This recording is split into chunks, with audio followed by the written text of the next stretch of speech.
Estou de volta com Pedro Almeida Maia, escritor miquelense, de passagem nos Estados Unidos. Explicou na primeira parte do programa as razões da sua vinda até cá, falou dos seus primórdios, do seu início nesta aventura da escrita, nos primeiros livros que publicou.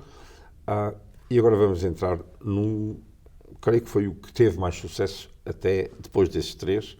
Um que teve imenso sucesso se chama Ilha América. Fala-nos deste livro. Ora bem, este livro é o quinto livro editado, vem a seguir à Viagem de Junho, que foi editado em 2019, portanto este é editado em 2020, e vem na sequência da leitura de um artigo de Pedro Barros Costa, que se chamava O Avião e o Sonho. O Avião e o Sonho, já agora, foi decalcado no título O Barco e o Sonho, porque o livro que nós referimos há bocadinho, o escritor Manuel Ferreira, na primeira parte, chamava-se O Barco e o Sonho. E agora é um avião e o sonho. E o que era essa história do avião e o sonho? Pronto, esta história, a história verdadeira, dizia respeito a um indivíduo que em 1960, na ilha de Santa Maria, com 16 anos, com vontade de sair da ilha, introduz-se no vão da roda de um avião com a intenção de chegar à América. Só que aquele avião tinha outras paragens, tinha uma paragem na Bermuda, uma em Caracas, e o plano dele alterou-se muito. Pronto. Nesse artigo que eu li, encontrei uma série de características dessa viagem que achei interessante, que achei super interessante.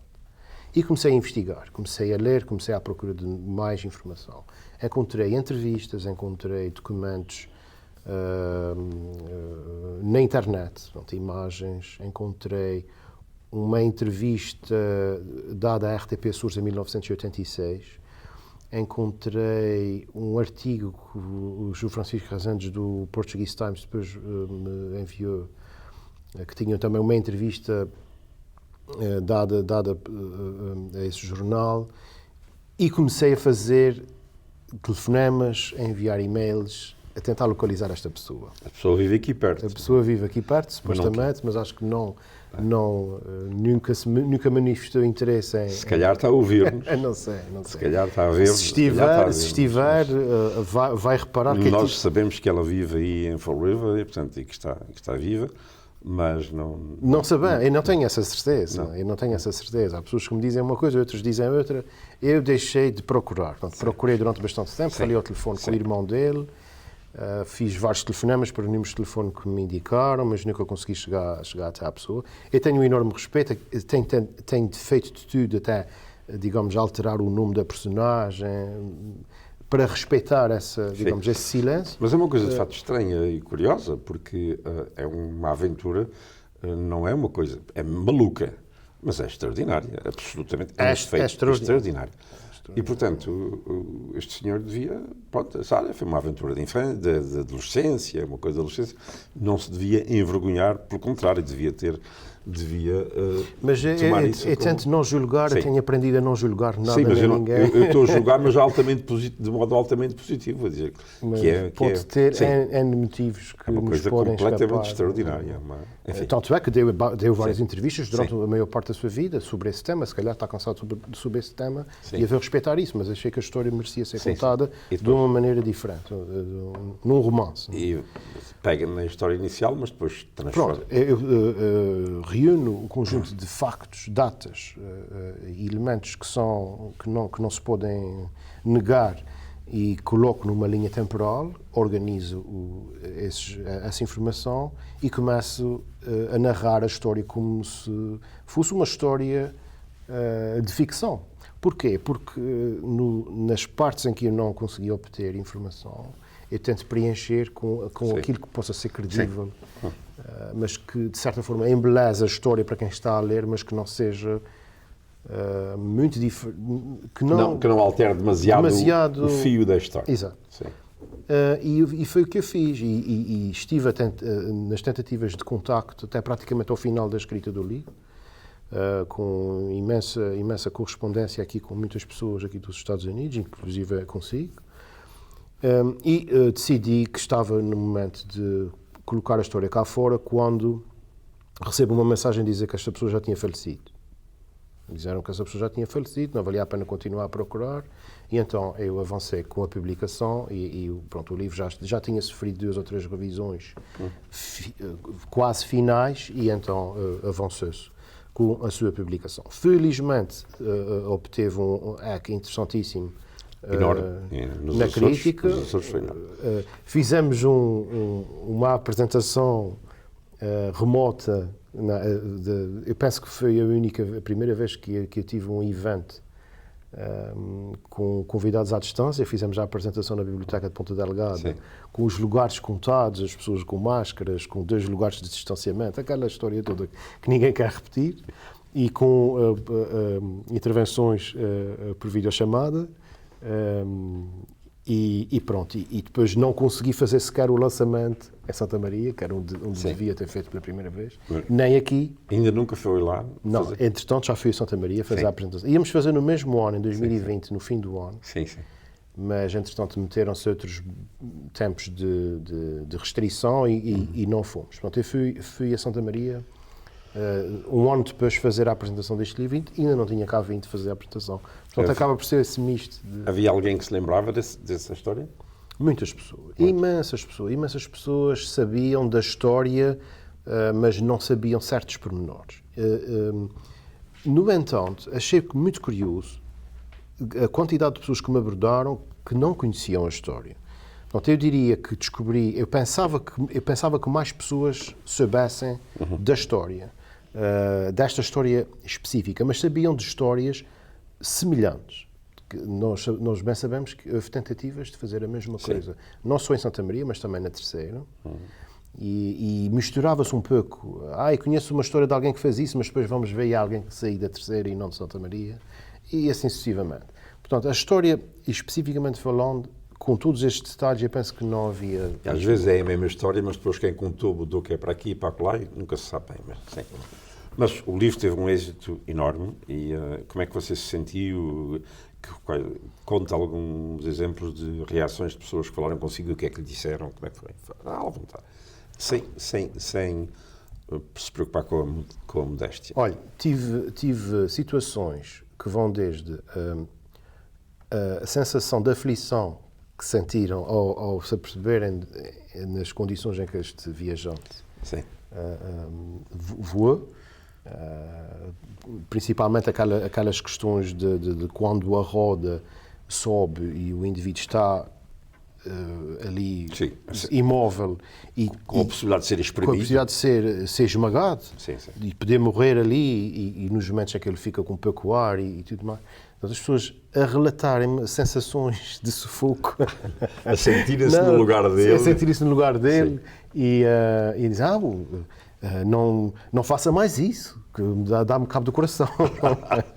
Histórias desse género. Bom, depois há... Diga-lhes, olha, põe o livro lá, põe o livro lá, faça uma pausa, não aguenta com a história, há de tomar um comprimido. Depois tive muitas manifestações por escrito, mensagens que eu recebo diariamente, não todos os dias, mas se calhar num dia recebo 2 ou 3 mensagens. Sim, mas dá uma média de coisa diária. Eu penso que sim, pessoas que se manifestam sem qualquer tipo de... manifestam-se sem querer expor. Portanto, contactam-me diretamente e dão-me os parabéns a dizer que estão a gostar muito, ou estão a meio da leitura, ou já acabaram. Depois, muitas pessoas tiram fotografia ao livro enquanto estão a ler o livro e publicam, ou identificam-me nas redes sociais, também acho isso muito engraçado.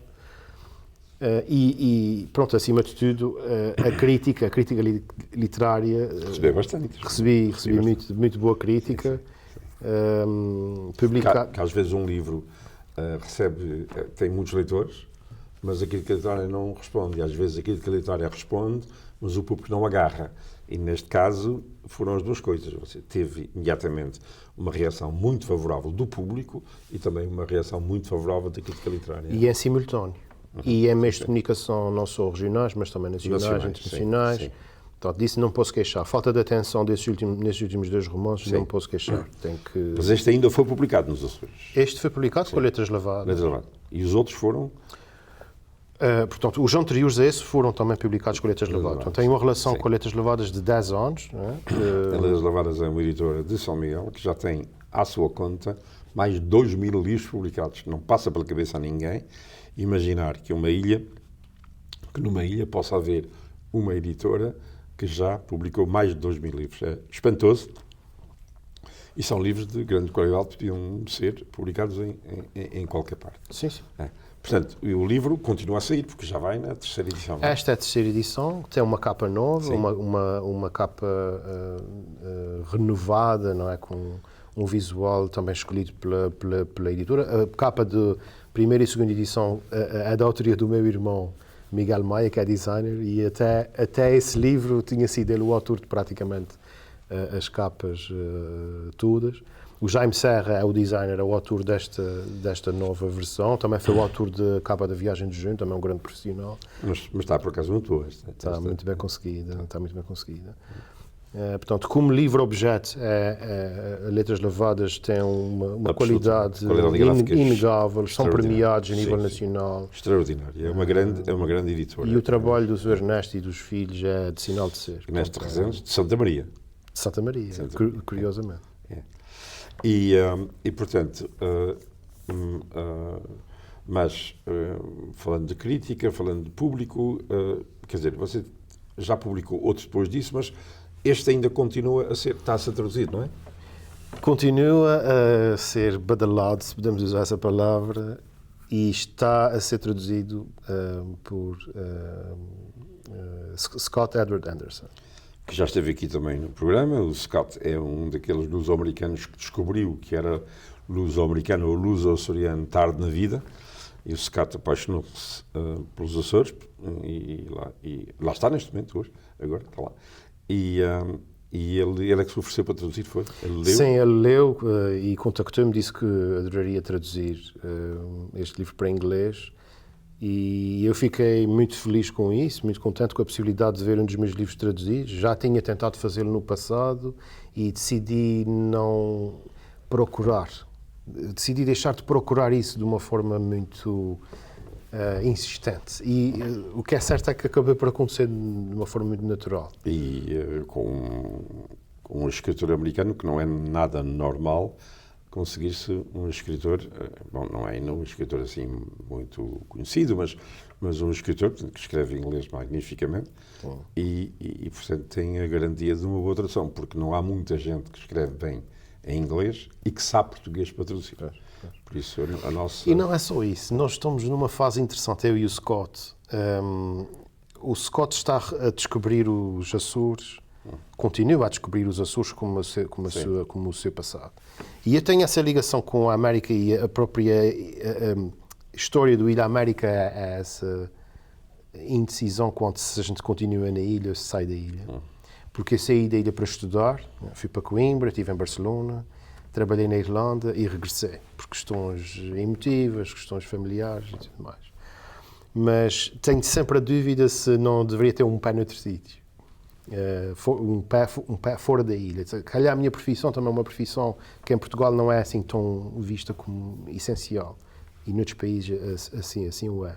Portanto, ao mesmo tempo que ele está a redescobrir ou a descobrir pela primeira vez os Açores e o seu passado, estou eu também a descobrir o lado de cá de uma maneira mais ativa do que antes. Quer dizer, vocês estão a cruzar-se no meio do Atlântico. Se calhar.